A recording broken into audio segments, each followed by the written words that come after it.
Et comme tous les lundis ou presque, c'est le rendez-vous parents-enfants en mode d'emploi. Bonjour Émilie Bénichou. Bonjour Didier, Comment ça va bien? ça va bien et vous? Moi je vais parfaitement bien. On va évoquer aujourd'hui un sujet bien intéressant ma foi. Aux sorties du lac Baomer, vous m'avez dit j'ai envie de faire une chronique sur le fair play parce que j'ai vu des trucs hallucinants. Alors pas vraiment hallucinant, mais je me suis juste demandé dans quelle mesure on pouvait éduquer nos enfants au fair play en règle générale Une bonne idée. et surtout, pourquoi finalement la plupart d'entre nous sommes, depuis petits souvent et par après, des mauvais perdants au-delà d'être des mauvais joueurs. Parce qu'en fait, la plupart d'entre nous, on aime bien jouer, mais malgré tout, on a été, je pense, souvent éduqués dans l'idée que jouer veut dire gagner et je me suis demandé quelles étaient les clés pour nous parents, peut-être essayer de transmettre à nos enfants et aux futures générations. Et c'est pas en particulier autour du lac Baomer, mais c'est vrai qu'en fait, l'année précédente, moi, c'est la première année à laquelle j'assiste à cet événement. Et en fait, justement, le fair play a été maître mot de cette année et a été revendiqué tout le temps et demandé aussi bien aux parents qu'aux enfants, qu'au mouvement de jeunesse eux-mêmes, parce que forcément, c'est quand même l'idée de la gagne. Et c'est pour ça qu'aujourd'hui, je me suis interrogée sur comment arriver à motiver nos troupes, que ce soit dans le lac, dans le sport, dans les jeux de société quand vous êtes en Bien famille sûr. et dans tout type de jeu où il y a au bout une victoire, comment arriver à donner une force à notre enfant pour qu'il ait envie de gagner malgré tout et de réussir, et à la fois qu'il ne soit pas déçu de perdre et qu'il arrive à prendre les bénéfices de ce jeu-là en tant que jeu. Parce que finalement, que ce soit le sport, un jeu de société en famille ou autre, le but n'est pas de finir par être complètement détruit ou en tous les cas de vivre ça très mal, d'en pleurer, etc., même si ça arrive et que c'est humain. Mais il faut se référer à Pierre de Coubertin alors en disant l'important c'est de participer Alors, aussi. c'est plus facile à dire qu'à faire, Oui, et c'est pour ça ça c'est clair. qu'aujourd'hui, j'ai jeté un petit coup d'œil à différentes choses. Alors, il faut savoir que c'est ce qui est très bien, en tous les cas, pour le sport, c'est qu'il y a pas mal de choses qui ont été faites dans ce sens-là, Mhm. même au niveau des différentes fédérations en Belgique, et qui recommandent de faire des jeux de coopération pour enseigner ça et en tirer des enseignements. Parce que finalement, souvent, quand les enfants arrivent au moment de commencer un sport du parascolaire, ils ont déjà 7, 8 ans. Ce qu'ils veulent, c'est et se faire plaisir, mais aussi faire plaisir à papa et maman, et c'est un peu le fond du problème. C'est-à-dire que dans la plupart des sports, et ça ira plus tard dans le même sens, on veut se faire plaisir, mais on veut surtout faire plaisir aux autres et se prouver à soi-même qu'on est doué. Et en fait, qui dit échec pour un enfant, que ce soit dans le sport ou dans le jeu ou dans quoi que ce soit, dit forcément une espèce de sous-estime de soi. C'est-à-dire quand tu perds, t'as perdu, t'es mauvais. Et en fait, c'est là que tout le travail doit commencer. Et donc, les fédérations de sport ont créé des jeux de coopération. Donc, pourquoi le jeu de coopération? L'idée, c'est pas de gagner tout seul, c'est de gagner ensemble, en fait. Et d'avoir ce côté équipe, et c'est pas d'être les uns contre les autres, mais de coopérer ensemble pour gagner. Mais d'ailleurs on dit toujours on joue avec, on ne joue pas contre. Exactement, mais Mhm. finalement c'est ça. Là l'idée c'est de mettre des équipes qui parfois même s'affrontent côte à côte et de dire voilà on va faire un principe de relais. Le relais c'est le truc type où à un moment donné vous ne pouvez pas gagner l'un sans l'autre, et si vous n'êtes pas capable de coopérer correctement, alors vous perdez. Mais finalement, la plus grande perte, c'est de ne pas coopérer et de ne pas se dire qu'on travaille ensemble pour le même but. Donc ça, c'est plutôt pour les jeux d'équipe et plutôt pour dans le sport. Mais Mais ça, c'est l'esprit d'équipe. Le fair play suppose aussi, le fair play, c'est l'état d'esprit qu'on a vis-à-vis de oui, mais l'adversaire. ça va ensemble. Bien sûr. Finalement, vous êtes dans une idée que si dans votre tête, jouer, c'est coopérer, si dans votre tête, jouer, c'est être ensemble pour gagner, mais pas forcément être contre l'autre. On se donne les moyens à soi-même d'arriver à son but. Et si on n'y arrive pas, on aura tout fait. C'est un peu stoïcien, j'ai envie de dire. Le but, c'est de tous se donner les moyens pour y arriver. Et du coup, on est moins déçu quand on perd et qu'on a fait tout ce qu'il fallait pour y arriver. On s'est amusé, ça c'est le Voilà, principal et aussi. donc derrière, on Mhm. a mis les moyens, on n'y est pas arrivé, c'est tant pis, mais c'est pas dramatique, et on n'est pas en train de se dire qu'on est le plus mauvais du monde, etc. Parce que non, en tous les cas, dans le principe d'équipe. Maintenant, si on remet ça dans la sphère familiale et dans les différents niveaux d'âge, ce qu'il faut regarder, c'est notamment dans les jeux de société, comment ça se passe avec les enfants. Alors pour le coup, c'est normal qu'un enfant de 4 ans, quand il va jouer à un jeu, il va pleurer s'il perd. C'est normal, et quelque part, il faut le laisser faire, parce que ça répond de sa frustration qui justement veut dire j'ai pas réussi, j'ai raté, je pleure, je suis pas content. C'est très bien. Et c'est C'est normal, sain et ça d'une fait certaine partie du façon. développement Mhm. naturel. Maintenant, qu'est-ce qu'on doit développer avec ces enfants-là? C'est plusieurs choses. C'est-à-dire, on s'assoit à un jeu de société ensemble. Vous avez une fratrie et des adultes. Il faut forcément prendre un jeu qui correspond la plupart du temps à l'âge du plus jeune. Parce Mhm. que finalement, si vous jouez au Monopoly plus, que le petit qui a 6 ans, il est un peu perdu dans ses comptes, dans ses dés, dans ses trucs, forcément, il va perdre tout le temps, il va être tout le temps frustré. Donc, il ne faut pas les laisser gagner, mais il faut faire en sorte de trouver un jeu qui soit toujours pareil, un peu dans la coopération déjà, ça peut être chouette, donc ça je vous en parlerai après. Il y a vraiment des jeux de coopération où en fait on n'est pas les uns contre les autres, on va aller tous dans le même but pour aller chercher les carottes du lapin, des trucs bêtes mais qui fonctionnent. Mmh. Et au-delà de ça, il faut enseigner aussi à votre enfant que le fait de perdre ne veut pas dire qu'il est mauvais, le fait de perdre ne traduit pas tout ce mal-être qu'il ressent à ce moment-là, mais pour autant, il faut pas faire en sorte qu'il gagne tout le temps pour pas qu'il fasse sa crise, parce que ça aussi c'est pas bon. Donc Ouais, c'est un mauvais signe qu'on lui envoie, un mauvais voilà, signal. c'est ça, parce Mmh. que lui, il pense finalement, ben, je perds, c'est pas grave, je gagne, c'est pas grave. En fait, ce qu'il faut arriver à comprendre, c'est que des fois tu gagnes, des fois tu perds. Bah, l'échec est aussi un passage incontournable dans le Et il développement. faut que ces Mmh. moments familiaux autour d'un jeu de société soient encore une fois des moments de plaisir pour tout le monde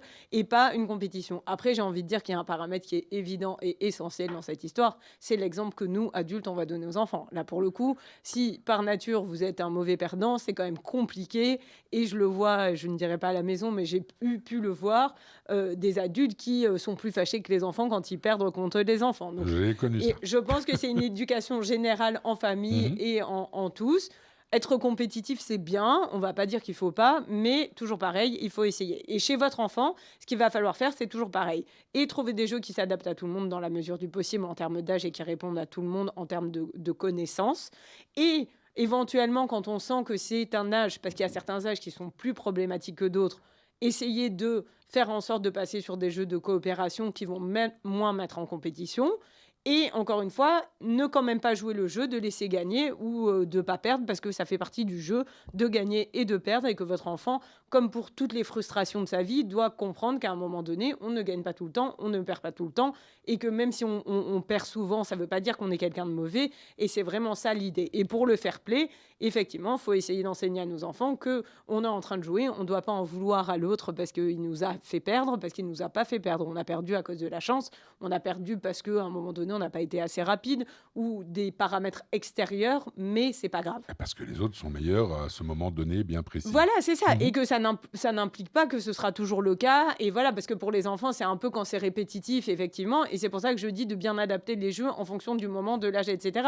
Parce que je vous dis, si vous jouez toujours au même jeu, que votre enfant, entre guillemets, il n'y arrive pas parce que c'est pas de son âge, parce que si, parce que là, forcément, il a toujours l'impression de perdre. Et c'est comme ça qu'on devient un mauvais perdant. Et on peut devenir un mauvais perdant parce qu'on est toujours un gagnant et qu'on a aussi parfois des parents ou de la famille qui va trop pousser sur le gagnant, qui va trop mettre de pression. Donc ça aussi, on joue. Alors là, on parlait de jeux de société, je pense pas que ça arrive beaucoup, mais en tous les cas, dans le sport, vous venez encourager vos enfants, c'est très bien, mais on peut le faire de manière nous-mêmes fair play et se dire qu'à un moment donné, ils gagnent, c'est bien, ils perdent, c'est pas grave, même si on aurait préféré qu'ils gagnent parce que par nature, l'être humain est plutôt gagnant et c'est plutôt bien d'encourager nos enfants à être des gagnants, mais dans un respect de tous et avec une bonne entente, ça peut être chouette. Bah, en résumé, si je vous ai bien suivi, le but est de gagner, mais c'est pas grave si on perd En fait, et le but est de se donner les moyens de gagner. mmh, Je le traduirais vraiment comme ça. je suis d'accord. C'est-à-dire, en fait, nous, en tant que parents, on doit soutenir la démarche et toujours être là pour dire où tu es capable ou être capable d'évaluer que tu n'en es pas capable, parce qu'il y a certains sports, moi j'ai fait, ça regarde personne, mais j'ai moi-même fait du sport, j'étais pas douée, et mes parents ils pouvaient rien, et c'est comme ça. Et je Ah pense qu'il y a moi, je me suis essayé à la danse classique, j'ai vite mais abandonné. et voilà, on rigole, mais c'est l'idée. C'est-à-dire qu'à un moment donné, ne poussez pas non plus vos enfants dans des sports ou des domaines. Moi, je trouve ça très chouette que des enfants connaissent leurs propres limites et sachent, par exemple, bah là, notamment au lag, les enfants petits, certains sont capables de dire: «Le cric, ça me fait peur parce qu'à un moment donné, je risque de me faire mal. Je préfère ne pas participer à cette épreuve-là», et ça, pour le coup, je trouve ça très sain et je trouve que c'est le début d'une avancée dans le fair play, dans le respect du jeu et dans l'idée que on est aussi capable de baisser ses limites et de se dire on va pas y aller coûte que coûte, c'est pas grave, je participerai l'année prochaine quand je serai un peu plus grand, ou inversement Mmh. cette épreuve-là c'est pas mon délire, je vais pas le faire. Donc voilà, il y en a pour tous les goûts, je pense, et tous les niveaux, et c'est peut-être ça qui permettrait que tout le monde s'entende bien. Et il y a un autre aspect au fair play, pour moi, c'est la culture de la non-triche. Parce qu'il y a Alors ça, par contre, dans ce que j'ai lu, c'est vrai que vous faites bien d'en parler, pour les enfants petits, en fait, on dit que c'est naturel la tricherie et que quelque part, faut pas les empêcher de le faire. ne les empêchez pas, mais les encourager, il y a encore Non, il y a un pas que non, je ne alors franchirai dans pas. le fair play, effectivement, mais là on parle d'enfants plus grands ou de voilà, je veux dire un enfant grand qui triche volontairement, c'est pas joli, mais après Ça aussi, ça fait un peu partie de la nature humaine dans le jeu, c'est pas bien et donc là aussi, il faut éduquer nos enfants. Mais en fait, je pense que tout est lié à cette histoire de gagner. Parce que si dans le fond, votre enfant comprend que gagner c'est bien, mais qu'on ne doit pas gagner à tout prix, on a déjà tout gagné en termes de fair play. Parce que On est d'accord. forcément, il saura qu'il peut se réjouir du fait que le voisin a gagné et il n'aura pas besoin de tricher pour gagner coûte que coûte, puisqu'il aura l'idée que gagner par ses moyens et se donner tous les moyens pour gagner, à part la tricherie, c'est bien.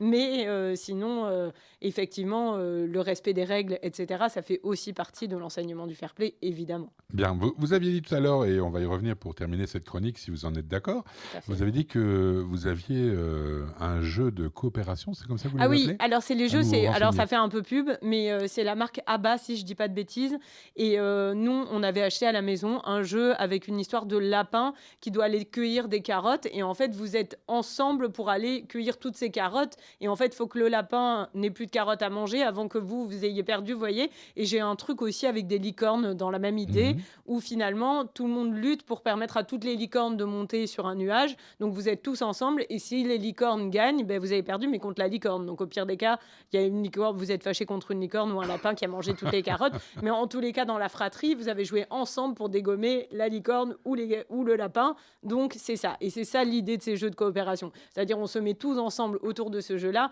pour lutter contre un élément fictif, Mhm. voilà, ou pas pour gagner, en fait, même pas pour lutter, parce que du coup, c'est pas très fair play, mais en tous les cas, pour réussir la mission qu'on vous D'accord. a donnée et vous associer pour le faire. Et ça, c'est pour une tranche d'âge bien précise, pour Alors, les il y a tous petits? les niveaux pour ce genre D'accord. de jeu, mais c'est quand même plus il y en a pour les plus petits justement Mhm. qui parce qu'en fait, finalement, cette idée de crise au moment de la perte, c'est plutôt vers 5-6 ans, en fait, quand on commence à comprendre les jeux de société, mais qu'on est encore dans cet entre-deux et donc pour les éduquer et un peu dédramatiser le jeu, ce type de jeux sont adaptés. Mais nous, on y joue encore avec des enfants plus grands parce que le principe est sympa et que vous pouvez tout à fait, aller pêcher des nuages, pour la licorne ou des diamants ou je sais plus quoi, je mettrai les références et réussir à faire monter tous les diamants sur le nuage avant que la licorne y arrive. Et c'est chouette à tout âge, il Eh y a bien, pas de parfait. limite d'âge. Je retiendrai donc, ça s'appelle jeu de coopération. Si vous Il allez y en a plein. dans un magasin de jouets, Voilà, vous vous renseignez là-dessus et ça peut exactement. être très sympa. Merci beaucoup, Émilie. Avec grand plaisir, Et Didier. on se retrouve dans 15 jours. À dans 15 jours. Avec bonheur.